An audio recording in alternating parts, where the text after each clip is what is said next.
What's up, you guys? Happy Wednesday. I'm so glad that you're joining me today. I so miss you guys so much. I hope that you and your families are doing well, and I hope that you all are safe. Let's pray. Father, thank you so much for this day. Thank you so much for who you are. Thank you so much for the opportunity that we have to fellowship with you. Father, I pray that during this time that you clear our minds and that you open our hearts so that we may receive the full message that you have for our life. Thank you so much. In your precious name we pray. Amen. So, like I said before, man, I am missing you guys. I hope that you guys are finding fun things to do, amazing creative things to do during your quarantine. But I am missing you like crazy. Speaking of crazy, I have a crazy story for you.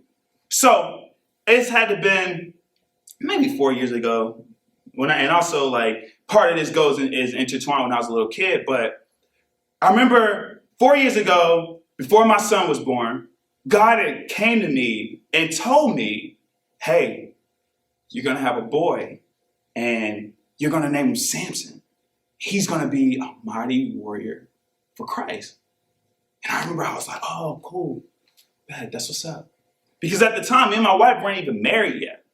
So fast forward 2 years later, we get married. And a month later, we find out we're pregnant with our son, Samson.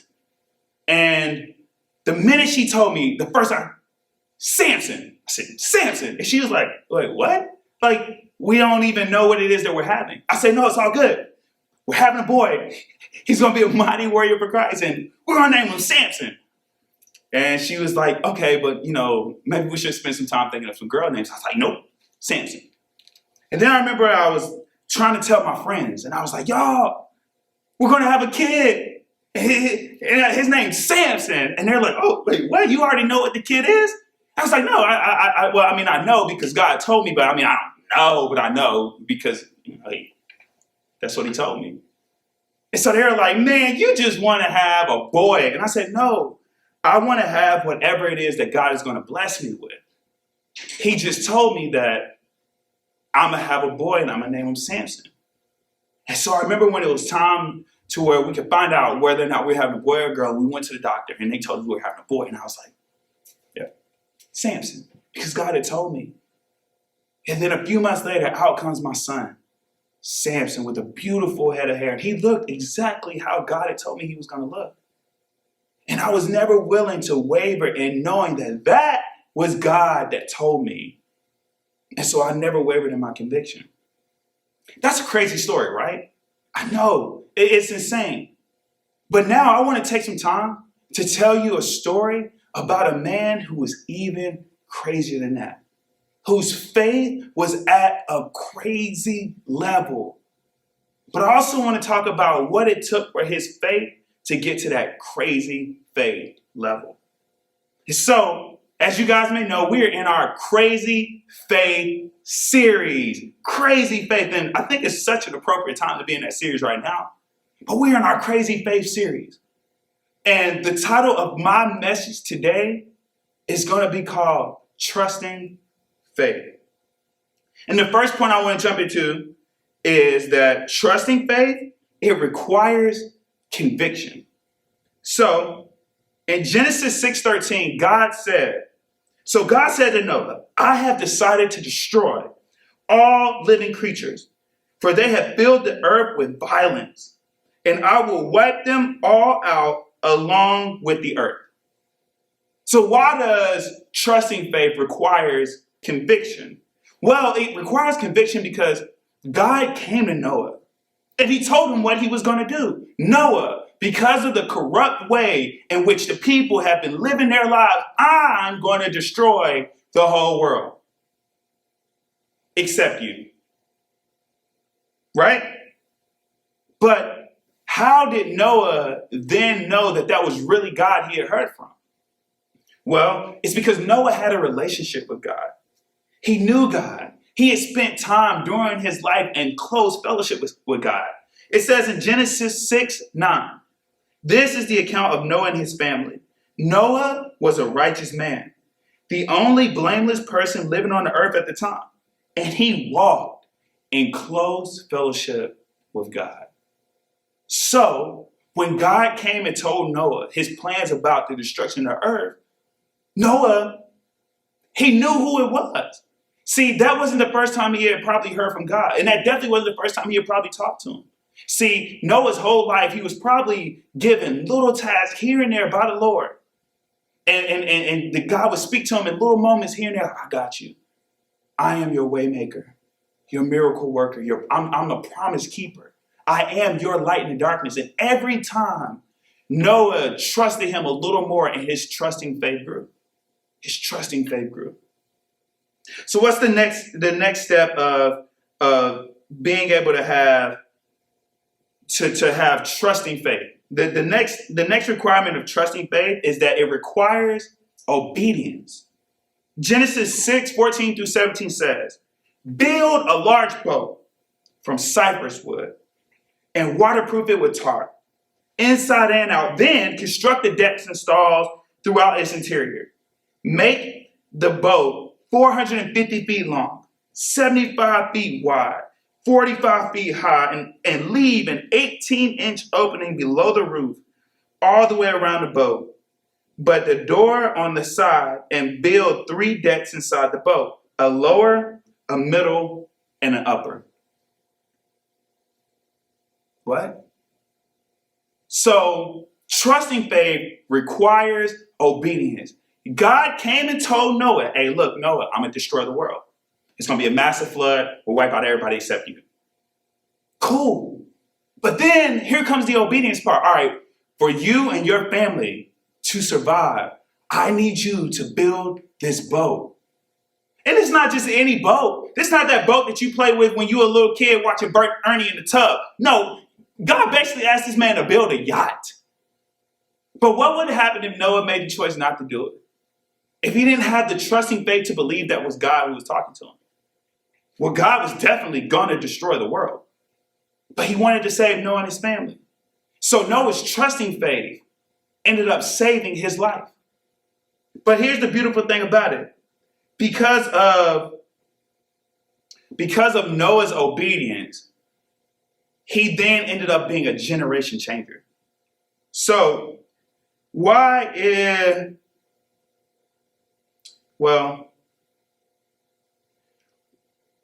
obedience important for faith? Because there'll be times when you will hear something and it won't seem to make sense. Hey, Noah, I'm going to destroy the world. And then there'll be an action that is required because the message that you're hearing, it is going to save some portion of your life. But now I need you to do blank. For Noah, it was now I need you to build a boat. So because of his obedience, he saved his life. But he knew who to listen to. He had a relationship with God. He had the conviction to then walk out the obedience.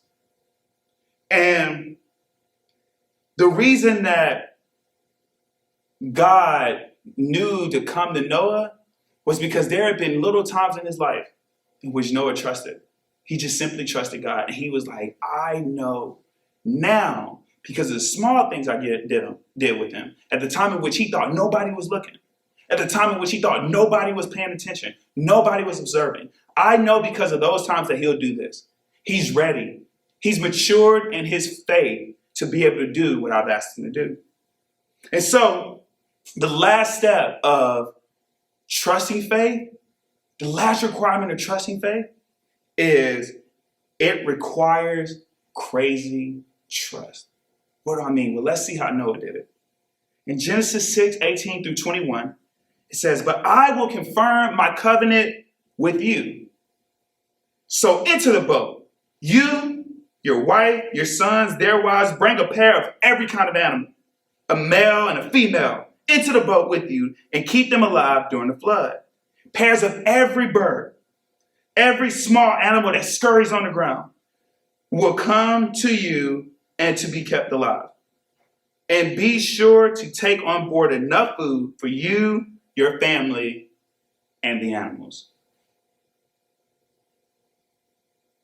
Do you think Noah trusted God? So you mean to tell me, okay, You're going to destroy the world. All right, cool. Cool, I got you back. But because you deem me righteous, because I spend time with you, because you trust me, you're going to save me and my family. Bad. But you also now want me to take 2 of every kind of animal. Yo, I know it talked about the little ones, like the birds, the little dogs, that's cute and everything. Yo, lions, tigers, bears. I need 2 of each and every one of those. Crocodiles, alligators. 2 of every kind of animal. And not only that, when we go to sleep at night, we're going to be going to sleep in the same vicinity of these lions, these tigers, and these bears. You don't think Noah trusted God? See, Noah had trusting, crazy faith. Because I can only imagine that, first and foremost, when my man started building a boat, it wasn't raining like that anyway. And so they were probably joking on Noah. Like, man, look at Noah, man. What are you doing, bro? Why are you building a boat? Man, God told me to do it. Oh, man, Noah's crazy. Months went by, this man's still building his boat. Now he done just went from being Noah to, man, that's crazy old man Noah. He been laughing at each other, man. He been building that boat because check this. He said God told him to. But Noah believed. He had faith. So he walked out in obedience what God had asked him to do. He built that boat with excellence. He did it exactly how God had asked him to do it. And so when it came time for God to flood the earth, Noah was good. He was good. He had done every single thing exactly how the Lord had commanded him to do it. And so, with that being said, not only was Noah able to save his life, but he was able to save the lives of his family. Because the scripture also says that Noah brought along his family along with the animals. So, now we know the 3 steps to being able to start having trusting faith, which are, you need to be convicted. You need to have conviction in things that God has told you to do. Then you need to be obedient and walk out in obedience the things that he's asked you to do to be able to do the thing that he's called you to do. And then you need to trust and believe that it was him who was telling you to do it and that he's working in favor of your life. So now, how do we then take this and put it into practice? Well, here's step number 1 of turning trusting faith into crazy faith. Practice trusting faith to gain crazy faith. What do I mean by that? Practice moments in your life when you just let go and you trust God. It doesn't matter what the moment or situation is, just let go and trust God. And watch the crazy, amazing thing he does with your trust. And how that builds you up to have crazy faith. In Genesis 6:13, it said, so God said to Noah, I have decided to destroy all the living creatures, for they have filled the earth with violence. Yes, I will wipe them all out along the earth. Build a large boat from cypress wood and waterproof it with tar. Then construct the decks and stalls throughout its interior. Noah had to practice trusting faith to then have crazy faith. He had to trust that what God was telling him to do was right. He had to believe. He had to build that boat exactly how God had asked him to do it so that he could reap the blessings and prosperity that God had for his life. The next practical step is to practice trusting faith with your family. Trust that God has healed you, that he has restored you, that he has mended your bonds, and that he has allowed room in your lives for unconditional love.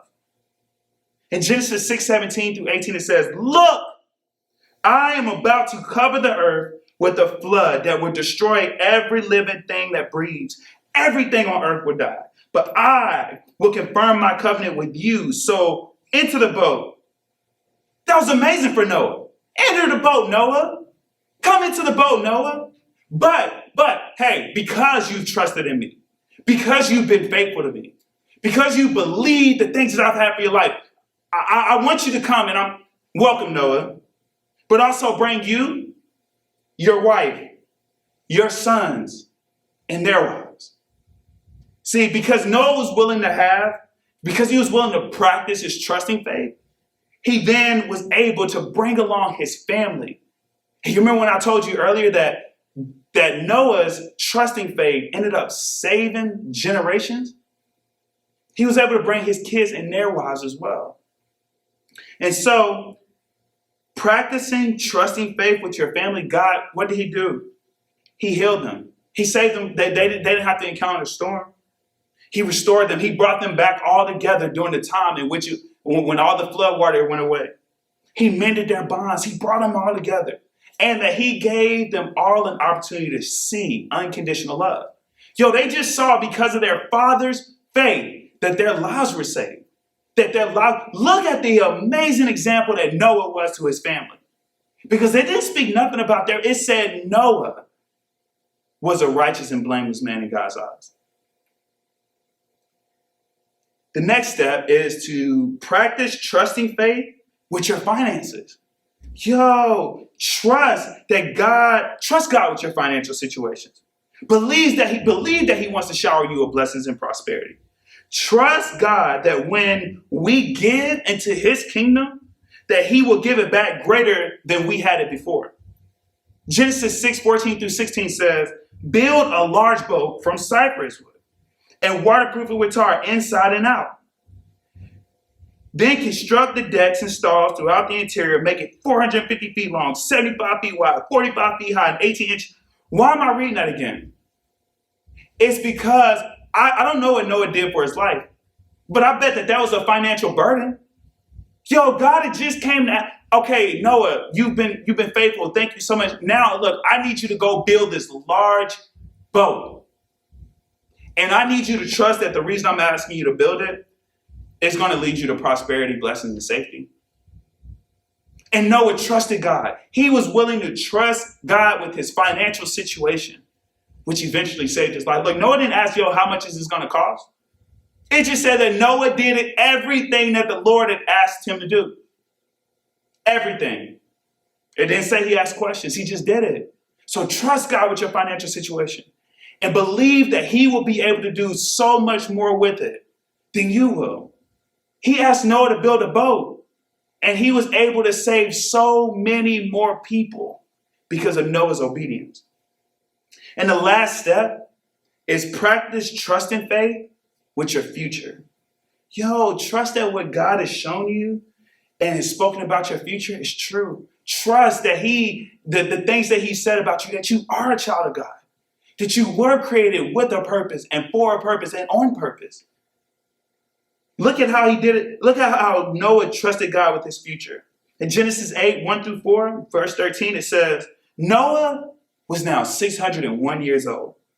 On the first day of the year, 10 and a half months after the flood began, the flood waters had almost dried up from the earth, and Noah lifted back the covering of the boat and saw that the surface of the ground was drying. So Noah, his wife, and his sons and their wives left the boat. See, when Noah started this journey, building this boat, he didn't know what the outcome was going to look like. But he just trusted faith. He just trusted God with the outcome of his future. And Noah, his wife, his sons, and their wives, they all left the boat. God did exactly for Noah what he said he was going to do. And so I remember at the start of this, you remember me telling a story about how my son Samson got his name. Why was that story important? Well, for me, in a time in my life, that was a little trust and faith that then helped me blossom into me with crazy faith. See, because when God had told me that, I had to be convicted. I had to have the conviction that that was God and that he was telling me, hey, look, you're going to have a son named Samson. I had to be convicted. Then I had to be obedient. He told me, hey, just tell people. And I was like, but what if it's not? What if it's not? What if it don't happen? What if I have a girl? He said, no. You trust me. You believe in me. Tell him what I told you. And so I started telling people, I started telling my friends, it sounded crazy. until it wasn't. Yo, it's crazy. So you know what you're having? No, I have no clue. I'm just telling, God told me, so I'm telling you. Obedient. And then the last, I trusted him. I simply trusted my faith. And I just believed that God was going to do it in my life. For Noah, he was convicted.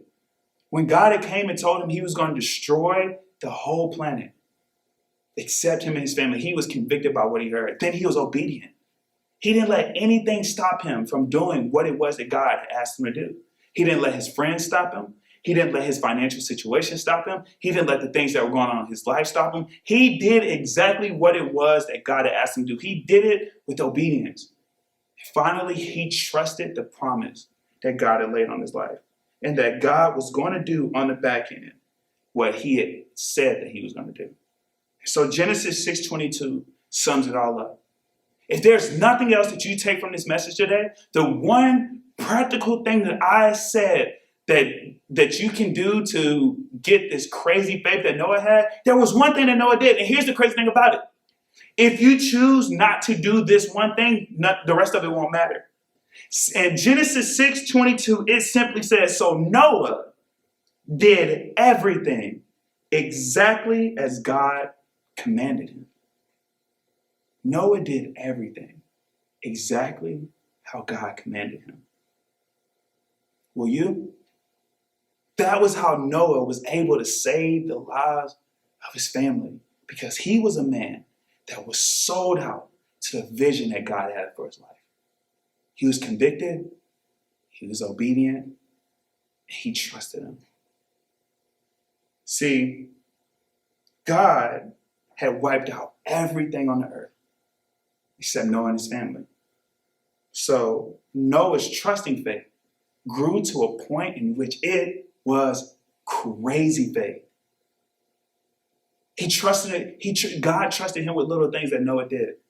Hey, Noah, when you wake up in the morning, I want you to do everything that you possibly can to be a good person. Hey, Noah, when you're walking down the street and someone passes you, I want you to do everything that you possibly can to give them the best hello they've ever seen. Hey, Noah, when you become a husband and a father, I want you to be faithful to your family. I want you to love, honor, and respect them. Hey, Noah, as a child, I want you to be obedient to your parents. I want you to listen to them. I want you to do the things that they asked you to do. And Noah did it all exactly how the Lord commanded him to, which was able to set Noah up to be in a position to save the lives of everyone that he loved. See, Noah's trusting faith grew to crazy faith, which became a saving faith for Noah and the lives of the people in his family. And so, I want to ask you, do you want to know this God? This God who loves you unconditionally, who wants you to trust him. He wants you to trust him with your faith. He wants you to trust him with your family. He wants you to trust him with your financial situations. He doesn't want you to worry. He wants you to trust him, most importantly, with your future. And so, if you want to know who this God is, or if at one point in your life you had a relationship with this God, and for whatever reason trust was broken, he doesn't care. He wants you to allow him to come back into your life. He wants you to put your full trust and faith in him. So if you want to know this God, on the count of 3, I want you to raise your hand. I don't care what anybody's doing around you. I don't care what anybody's thinking. This is just between you and God. Put your trust in him. 1, get your hand ready. 2, gas it up. 3, raise it in the sky. Thank you. If you raise your hand, I want you to now take it. I want you to place it over your heart. And even if you didn't, I want you to place your hand over your heart and join along with us as we say this prayer. Let's say, Jesus, I believe in you. You are the Son of God. You gave your life for me. And now I give my life to you. I want to thank you for forgiving me of my sins and for using me for your glory. May my life never be the same now that I've encountered you. In your precious name we pray. Amen. Thank you so much. If you just prayed that prayer, I want you to know that God and heaven's armies are rejoicing with you. So am I. I want to thank you guys so much for your time today, for kicking it and spending it with me in fellowship with Christ. And I want you to know, most importantly, that Noah had crazy faith. But you can too. All you have to do is do exactly what the Lord called you to do. You guys be great, and I can't wait till I get to see you again. Y'all be blessed.